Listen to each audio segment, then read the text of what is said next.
సరదాగా సముద్రస్థానంకి వెళ్దామంటే మా వాడు కళ్యాణ్లో వెళ్దాం అన్నాడు. వెళ్లే దారిలో మా ఫ్రెండ్కి వీడియో కాల్ చేస్తే ఆడు ఉండపట్లకి అయితే వచ్చేసాడు. వెళ్లే దారిలో తీట పనులు చేయకపోతే మన మనసు ఒప్పదనమాట. అందుకే ఇలాంటి ఎదో పనులన్నీ చేసుకుంటే వెళ్ళిపోతాం మేమైతే. మేము చేసే ఎదో పనులన్నిటికీ అయితే ఇడే బలవుతాడు. అలాంటి మీ ఫ్రెండ్కి ఈ వీడియోని వెంటనే ట్యాగ్ చేయండి. వీడియో ఎండింగ్ లో మాత్రం నా ఐఫోన్ అయితే పోయింది, అది ఎలా దొరికింది, ఏం జరిగింది అని అయితే క్లియర్ గా చెప్తాను. మీరు ఈ లోపు లైక్ అయితే చేసేయండి, గట్టిగా కంటెంట్ అయితే కొట్టండి. మీరు కూడా మీ ఫ్రెండ్స్ తో ఇలాంటి ట్రిప్ అయితే ప్లాన్ చేసి ఉంటారు కదా. లాస్ట్ టైం ఎక్కడికి ప్లాన్ చేశారు ఏంటని కామెంట్ సెక్షన్ లో కామెంట్ చేయండి, సరదాగా చూసేద్దాము. యాక్చువల్లీ ఊరికి దూరంగా ఉండే డ్యామ్ కి వెళ్ళాలంటే ప్రశాంతంగా ఉంటుంది. ఇలా పొలాల మధ్యలో రోడ్డు అయితే ఉంటుంది. కానీ మేము వచ్చేసరికి జనాలు ఎక్కువైపోయేసరికి డస్ట్ అయితే చాలా ఎగిరేసింది అనమాట. అంతేకాకుండా రూట్స్ ని డివైడ్ చేయడానికి కొత్తగా రోడ్స్ అయితే వేసారు. అది కూడా రోడ్ ని కూడా పెంచారు. అందుకని డస్ట్ ఇంకా కొంచెం ఎక్కువైంది. ఏదోలా కష్టపడి మేమైతే డెస్టినేషన్ అయితే రీచ్ అయిపోయాము. అక్కడికి వెళ్ళి చూసి అయితే మేమైతే షాక్ అయ్యాము. అక్కడ ఉన్న జనాలు పెట్టిన బైకులు చూస్తే ఒక సముద్రాన్ని చూసినట్టు అయితే అనిపించింది. అంతలా ఉన్నాయి బైక్స్ అయితే. శివరాత్రి రోజు ఇలాంటి స్నానం చేస్తే పుణ్యం వస్తుందని భావిస్తారు కదా. మీరేమనుకుంటారో కామెంట్ సెక్షన్ లో కామెంట్ చేయండి. ఇక్కడికి వచ్చే వాళ్ళందరూ ఏదో కోరికలు తీరిపోతాయని వచ్చిన వాళ్ళు కాదు, మనసుకు ప్రశాంతంగా ఉంటుంది అని చెప్పి వచ్చే వాళ్ళు కూడా చాలా మందే ఉంటారు. అందులో నేను ఒకరిని. శివరాత్రి వస్తే చాలు ఇక్కడ జన సముద్రం కనిపిస్తుంది. వీడియోని ఎంతవరకు చూసారంటే మీకు ఎంతో కొంత నచ్చిందని అనుకుంటున్నాను. మన ఛానల్ ఇంకా సబ్స్క్రైబ్ చేసుకోలేదా? కొత్తగా వచ్చిన వాళ్ళు అలానే ఉంటే సబ్స్క్రైబ్ చేసుకోండి. ఇది కళ్యాణపురం డ్యామ్ మీదకి అయితే వీడియో తీసాను. అక్కడ నుంచి చూస్తే చిన్న చిన్నగా కనబడుతున్నాయి కింద ఉన్న పెద్ద పెద్ద షాపులు కూడా. ఇప్పటివరకు మీకు జస్ట్ ఇన్ఫర్మేషన్ మాత్రమే ఇచ్చాను. అసలైన ఫన్ అంతా ముందు ముందు ఉంటుంది. మీరు మీ ఫ్రెండ్స్ తో వెళ్ళినప్పుడు ఎలా ఉంటుంది, కానీ మా ఫ్రెండ్స్ తో వెళ్ళినప్పుడు అయితే తీట పని చేయకుండా అయితే బయటకు రాము. మేము చేసే పనులకి పక్కన వాళ్ళ చేత కూడా మేము తిట్టించుకోవాలి, లేకపోతే మనకు మనశాంతిగా ఉండదు అనమాట. మేము అలాంటి తీట పనులు ఎన్ని చేసినా సరే ఇలాంటి ప్లేస్లకు వచ్చినప్పుడు చాలా జాగ్రత్తగా ఉంటాము. ఎందుకంటే ఇక్కడ రాళ్ళ మధ్య కాలు వెళ్ళిందంటే మళ్ళీ రాదు. శివరాత్రి రోజు చల్లనీళ్ళతో స్నానం అంటే సాహసం అనే చెప్పాలి.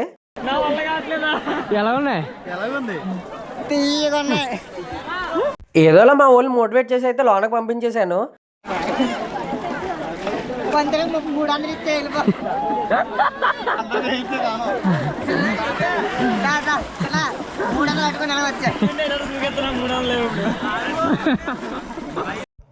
మాలో మేము వాటర్ పోసుకుంటుంటే పక్కన వాళ్ళ మీద కూడా తిల్లిపోయింది. ఆ తర్వాత వాళ్ళ చేత తిట్లు కాసిన తర్వాత అబ్బా సాయిరా అనిపించింది. వచ్చిన వాళ్ళు సేఫ్గా ఉండాలండి. ఇలాంటి బోట్స్ ఎప్పటికప్పుడే తిరుగుతూనే ఉన్నాయి. అది ఎంతో నాకు మంచిగా అనిపించింది. తర్వాత మా ఫ్రెండ్కి తెలియకుండా వాడు తలకి స్నానం చేస్తుంటే వాడికి తెలియకుండానే షాంపూని అయితే కంటిన్యూగా వేసేసాము. వాడు ఎక్కడి నుంచి నొరకు వస్తుందా అని గింజికిపోయాడు. అలా మేము తెచ్చిన 10 షాంపూ ప్యాకెట్లు అన్ని ఆడి మీద ట్రై చేసాం అనమాట. పిచ్చెక్కిపోయాడు ఆడైతే. ఒకటి తర్వాత ఒకరు కంటిన్యూగా అయితే ఒక అరగంట ఆడేసుకున్నాం ఆడితోటి. కంటిన్యూగా నొరకొస్తే మా వాడు షాంపూ వల్ల అనుకున్నాడు. తర్వాత తెలిసింది మా వాడు తెలియకుండా వేస్తున్నాడని. మీ ఫ్రెండ్స్తో వెళ్ళినప్పుడు ఇలాంటి తీట పనులు ఏమైనా చేసి ఉంటారు కదా, అవి కామెంట్ సెక్షన్లో సరదాగా కామెంట్ చేసేయండి. మేము ఇలా ఎంజాయ్ చేస్తూ మా ఫోన్లు అయితే పట్టించుకోలేదు. ఆ తర్వాత తెలిసింది మేము ఆ ఫోన్లు పట్టించుకోవాల్సిందని. ఎందుకంటే అందులో నా ఐఫోన్ ఉంది. మేము ఎంజాయ్మెంట్లో పడిపోయి మా ఫోన్ని మా బ్యాగులని కంప్లీట్గా వదిలేసాము. అదే మేము చేసిన పెద్ద తప్పు. ఇలా బయటకు వచ్చి ఎంజాయ్ చేసేటప్పుడు మన ఎంజాయ్మెంట్తో పాటు మన సామాన్ల మీద కూడా ఒక కన్నేసి ఉంచాలి. ఫైనల్గా నా ఫోన్ ఎలా దొరికింది ఏంటంటే వీడియోని ఫుల్గా చూడడానికి అయితే ట్రై చేయండి. లాస్ట్లో నా ఫోన్ ఎలా దొరికిందో మీకు క్లియర్గా అయితే ఎక్స్ప్లెయిన్ చేస్తాను. స్నానం అయిపోయిన తర్వాత మేమైతే రెడీ అయిపోయాము. కానీ అప్పటికి కూడా మా ఫోన్ మీద అయితే నా ధ్యాస అయితే లేదు. ఎందుకంటే వీడియో మీద కాన్సన్ట్రేషన్ మొత్తం వెళ్ళిపోయింది. ఫోన్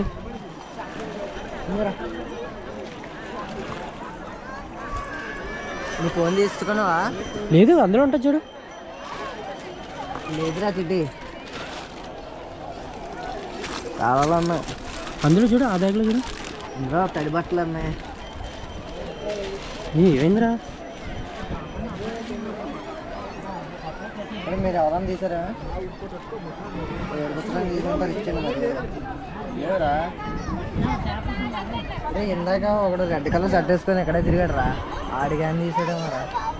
ఒకసారి చూద్దాం మరా. మనం బ్యాగ్ చేసే చూస్తా ఉన్నాడు. ఒకసారి చూడండి. ఐడియా ఉన్నాడా? ఫేస్ ఐడియా ఉందా? అది ఐస్ గడ్లా ఉన్నాడు. ఒకసారి కాకపోతే అక్కడ స్టేషన్ దగ్గర ఒకసారి పోలీసు వాళ్ళు కంప్లైంట్ ఇద్దాం. పడిపోగా బ్యాగ్ మీద తీసాడు. మరి అప్పుడేం చేశారా చెప్పకుండా? చూసాడు అనుకుంటా.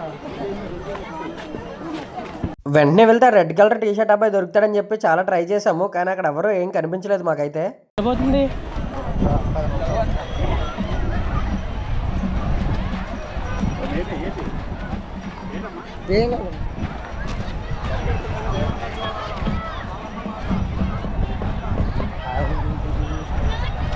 ఆయన పోయిన ఫోన్ కానీ తెచ్చేస్తాడేంటి?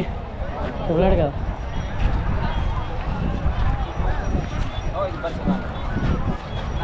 ఇంతమందిలో రెడ్ షర్ట్ ఉంది. అక్కడ ఎత్తుతారా?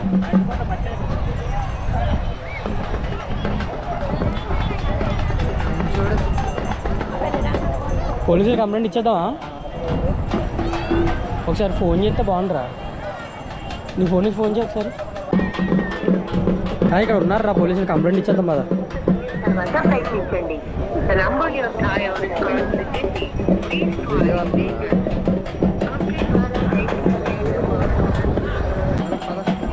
కంప్లైంట్ ఇచ్చేద్దాం ఫస్ట్, తర్వాత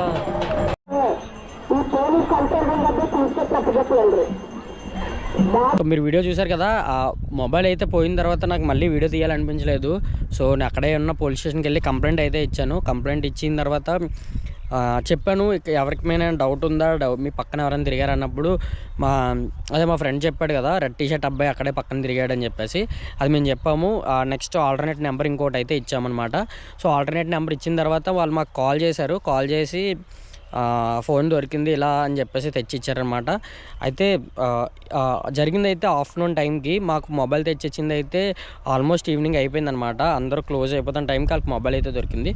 సో ఏ మొబైల్ ఎక్కడ దొరికింది సార్, ఏమైంది, ఎవరు తీశారని అడిగితే అవన్నీ నీకు ఇంకా అనవసరము, నీ మొబైల్ నీకు వచ్చింది కదా అని చెప్పేసి చేతులు అయితే పెట్టారు. సో ఈ వీడియో ద్వారా నేను చెప్పాలనుకుంటుంది ఏంటంటే, మీరు ఎక్కడికైనా వెళ్ళినప్పుడు అక్కడ ఫుల్గా క్రౌడ్ ఉన్నప్పుడు మీ మొబైల్ ఫోన్స్ అనేది మీ దగ్గర పెట్టుకోండి.